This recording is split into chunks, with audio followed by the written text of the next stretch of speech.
इल्म लिखते हैं कि मोहब्बत जो होती है वो जब बहुत गहरी हो जाए तो उसको अरबी में मवद्दत कहा जाता है। यानी आखिरी हद तक जब मोहब्बत चली जाती है उसको मवद्दत कहा जाता है। बल्कि उसकी मिसाल भी देते हैं, कहते हैं कि बतख जो है ना उसको भी पानी के साथ प्यार होता है, लेकिन जो मछली है उसे भी प्यार होता है, लेकिन दोनों की मोहब्बत में फ़र्क है। वो कहते हैं बतख जो है वो पानी में रहे फिर भी जिंदा रहती है, पानी से बाहर आ जाए फिर भी जिंदा रहती है।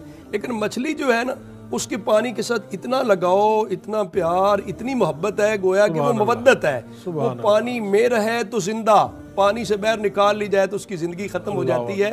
तो वो कहते हैं कि अहले बैत के साथ बंदे की जो मोहब्बत है ना वो सिर्फ थोड़ी मोहब्बत नहीं, इल्लल मवद्दत फिल कुर्बा तक मोहब्बत अहले बैत है, उस वक़्त तक ईमान की ज़िंदगी है। जब मोहब्बत अहले बैत दिलों से निकल जाए तो फिर ईमान ही नहीं है।